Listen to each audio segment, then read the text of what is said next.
Hello everybody, today is Sunday, June 28th, so it is time for my latest Sunday solve of Clues by Sam. Austin the cop in A1 is starting us off with the clue, only one of the two criminals neighboring Zach is in column C. Zach is down here in D5 with a total of 3 neighbors, 2 of whom are in column C. So one of those will be innocent, one will be a criminal, and then Sam in column D is the second criminal. Sam is now giving us the clue, Petra is one of Kyle's 5 criminal neighbors.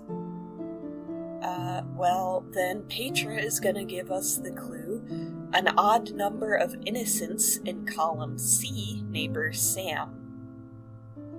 Sam has 3 neighbors in column C, Will, Rob, and Max. Rob and Will are Zach's neighbors that we know one is a criminal and one is an innocent. If the third neighbor, Max, were innocent, that would bring us to 2 neighbors that are innocent for Sam, which is an even number. So Max must be a criminal. Max is giving us the clue, Cola is one of 2 innocents in column C. Alright, well, she is innocent, and we know Rob or Will be the second innocent, so Habiba must be a criminal.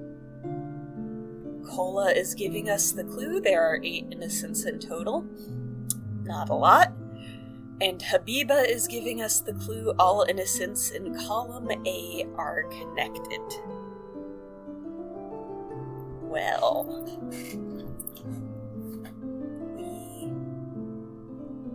know that Kyle has 5 criminal neighbors and currently has 3 criminals revealed. Kyle has to have 2 more criminal neighbors, but can't have more than 2 criminal neighbors. So of Flora, Julie, and Olga, if we're looking at column A, at least one of them has to be innocent, which means Flora must be innocent since all the innocents in this column are connected. And Flora is letting us know Ivan is one of Max's 3 innocent neighbors. Ivan is letting us know an odd number of innocents in column B neighbor Flora.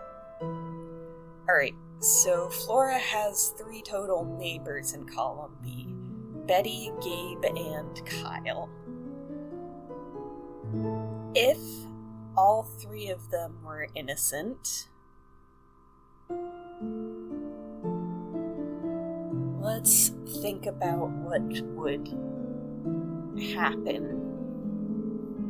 So we would have 1, 2, 3, 4, 5, 6, 7 innocents, so there could only be 1 more innocent, and we have all the 3 innocent neighbors for Max. So Noah would have to be a criminal, Rob would have to be a criminal, and Will would have to be innocent, which brings us to 1, 2, 3, 4, 5, 6, 7, 8 innocents.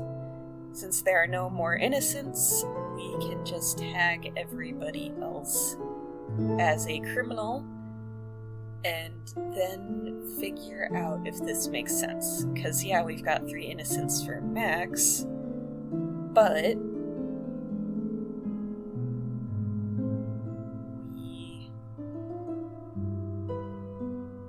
we have too many criminal neighbors for Kyle, because that's 1, 2, 3, 4, 5, 6, and Kyle needs to have 5.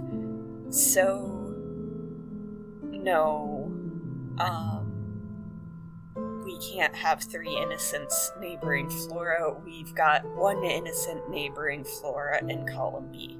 So if Betty, Gabe, and Kyle, 1 is innocent and the other 2 are going to be criminals.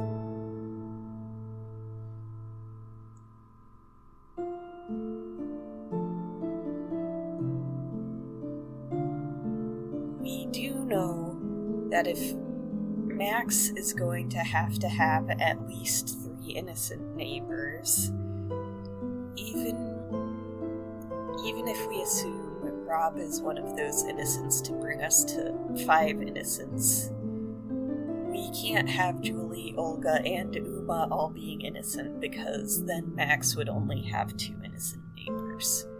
So Uma must be a criminal. And Uma is letting us know only one of the 8 criminals on the edges is below Habiba. Well, Habiba only has 1 person below her on the edge, and that's Will. So Will must be a criminal, which makes Rob innocent. That said, 8 criminals on the edges means, since there's a total of 14 people on the edges, there must be 6 innocents on the edge.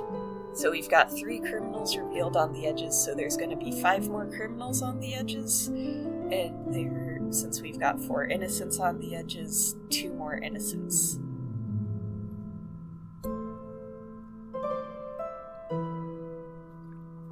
If both innocents were in column A, we again run into the issue of Max needs 3 innocent neighbors, and that can't happen if Julie and Olga...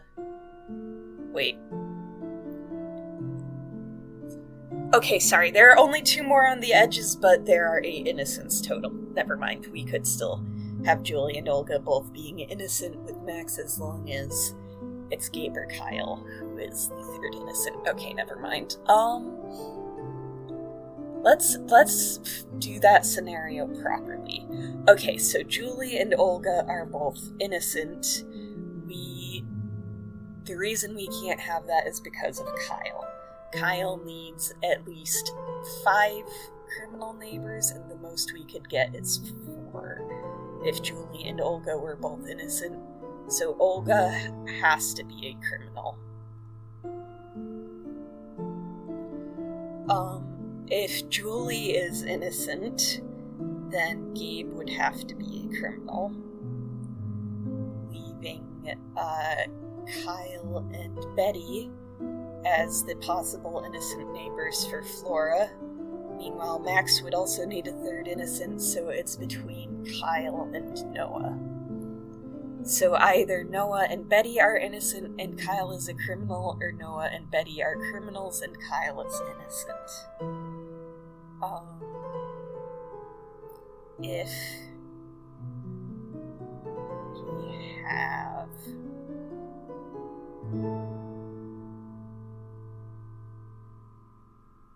Julie being a criminal, Kyle does not need any more criminals, so Gabe would be innocent, making Betty and Kyle criminals by default.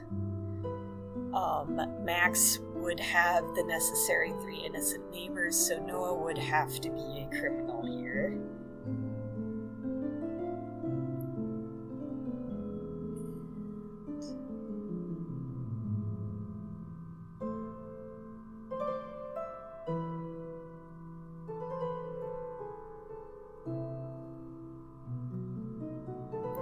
Okay, so with the Julie is innocent scenario, so far we've got 1, 2, 3, 4, 5 innocents on the edges, so there can only be 1 more innocent on the edge. That means Noah and Betty can't both be innocents, they both have to be criminals, and Kyle has to be innocent, which means Noah and Betty are criminals no matter what.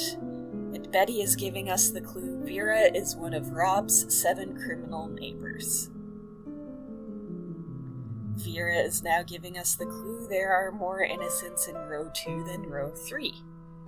Okay, well, if Gabe is a criminal and Julie and Kyle are both innocent, both row 2 and row 3 would have 2 innocents, which is equal. So for there to be more innocents in row 2, Gabe has to be innocent, which makes Julie and Kyle both criminals. Since we also know that Rob only has 7 criminal neighbors, Zach must be innocent here. And we have 1, 2, 3, 4, 5, 6, 7, 8 criminals on the edges, so Eve is the final innocent. And that's today's Sunday Solve. Thanks for watching. If you've got anything to say, leave a comment on the video or reach out to me on Blue Sky, and I will see you next time.